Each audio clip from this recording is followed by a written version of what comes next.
Hoje falaremos com Roberto Gonzalez, especialista em sustentabilidade. Seja bem-vindo, Roberto. Muito obrigado, Rick. Obrigado a todos os teus telespectadores. Vamos começar pela primeira pergunta que todo mundo quer saber. O que é sustentabilidade? Então, sustentabilidade dentro da realidade corporativa, da realidade empresarial, teve grandes mudanças, né? Em 1972, teve um congresso em Estocolmo discutindo o que é sustentabilidade. Por quê? Se falava de desenvolvimento, que as empresas tinham que se desenvolver, e ao desenvolver elas poluíam, por isso que tem ainda um carimbo ambiental no tema sustentabilidade, e aí se criou o termo desenvolvimento sustentável, crescer economicamente, mas sem poluir. Começou com essa questão ambiental e econômica. Aí, aos tempos dos anos 80, começou a discussão de balanço social, relatório de sustentabilidade, relatório de responsabilidade social, e aí veio o pilar da governança. Eu gosto de uma definição que um presidente de um conselho de administração de uma indústria química deu sobre sustentabilidade para o setor dele, químico, que é utilizar matéria-prima renovável, porque produto químico, se não se renovar, vai poluir. Vai ter escassez e escassez não tem mais como produzir. Qualidade de vida na produção, na atividade produtiva, ou seja, bem-estar dos profissionais que trabalham na empresa. Dos funcionários. Dos funcionários.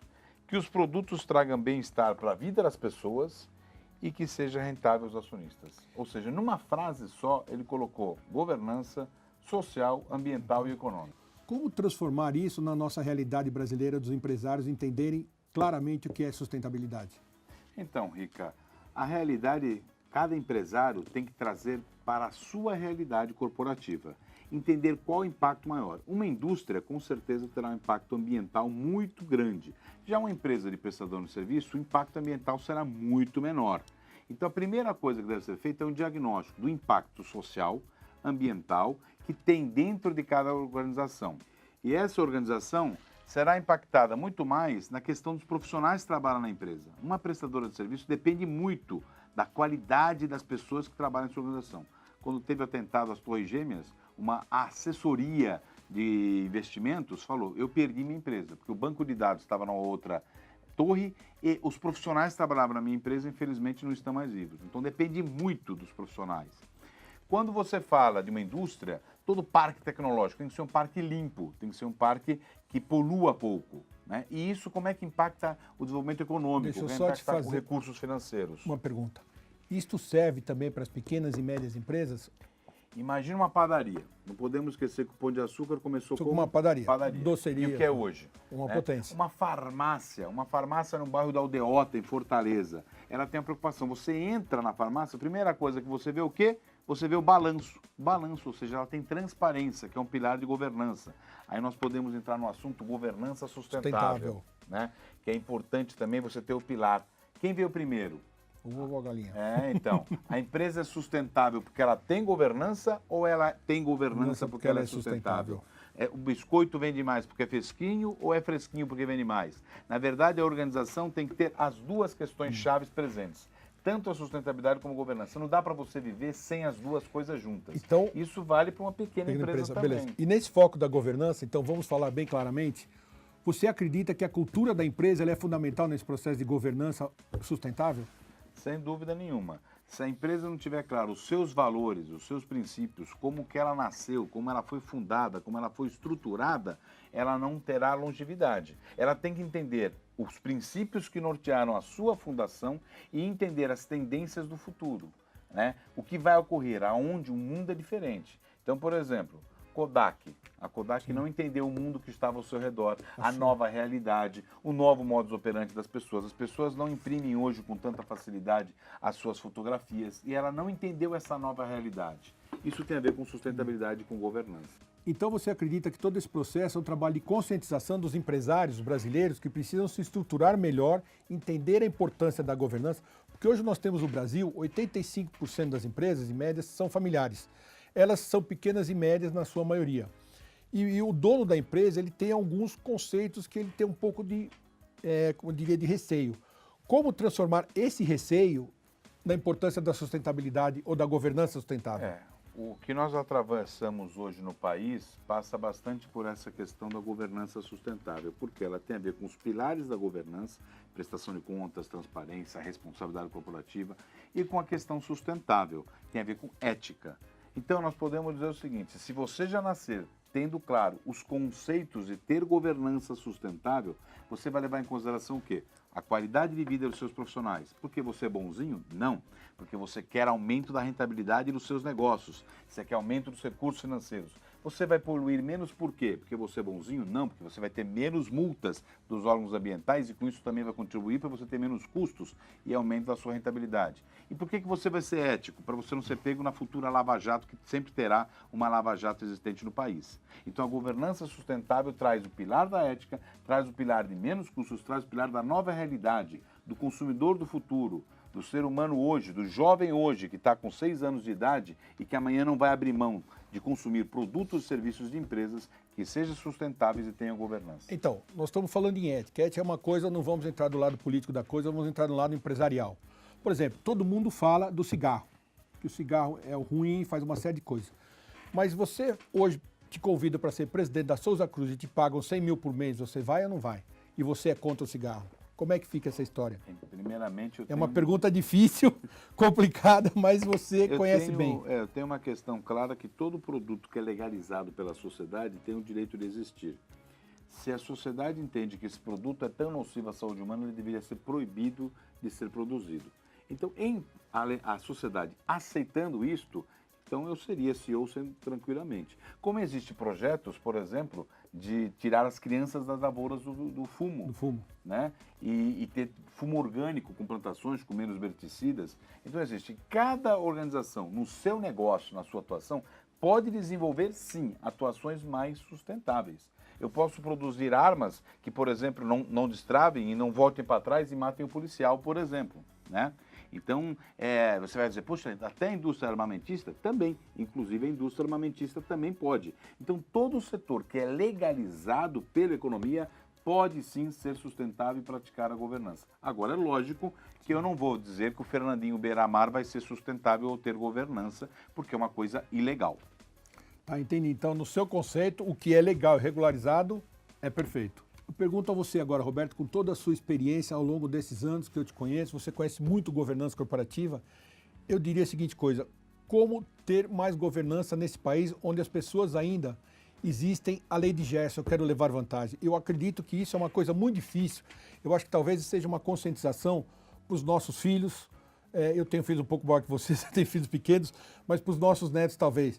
Tanto a sustentabilidade, a governança sustentável e essa parte da estruturação.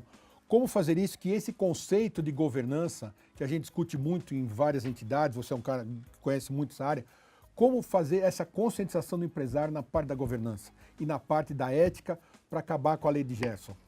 Nós nos conhecemos há um certo tempo. Só um instantinho, a lei de Gerson, aos telespectadores que não conhecem, foi na década de 70, quando o Brasil ganhou a Copa do Mundo, existia um cigarro chamado, ó como eu tenho idade, um cigarro chamado Vila Rica. E ele fez essa propaganda, o Gerson era um jogador de futebol da Seleção do Brasil, e ele dizia que tem que levar vantagem em tudo certo. Por isso que hoje muitos não conhecem, mas a lei de Gerson vem disso.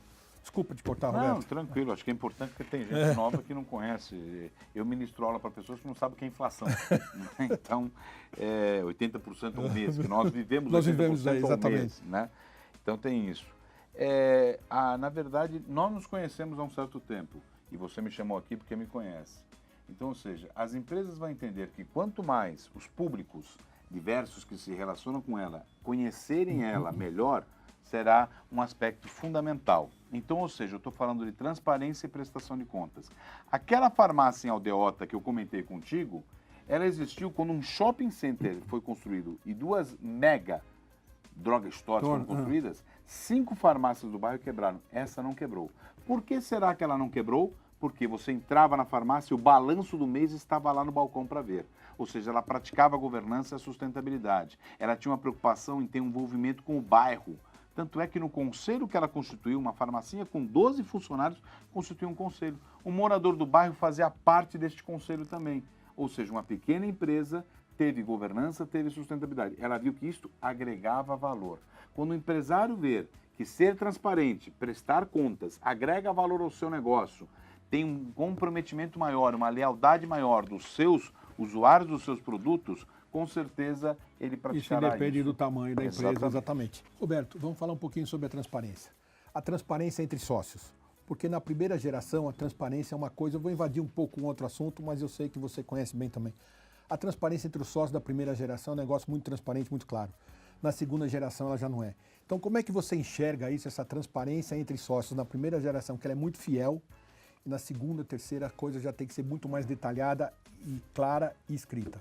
Eu posso deixar isso claro, Rica, inclusive com a experiência familiar que eu tive, né? Meu pai e meu tio, né, casado com a irmã do meu pai, tiveram um restaurante que tinha 65 funcionários, então não foi uma empresa pequena. E o que aconteceu? Não tinha uma prestação de contas com muito detalhe, com muita afirmação. Enquanto um sócio viajava direto, conhecia o mundo inteiro, o outro sócio, ele comprava propriedades e alugava, né? Passado alguns anos, os dois sócios achavam que um estava roubando o outro. Na verdade, cada sócio estava fazendo uso diferente do recurso financeiro.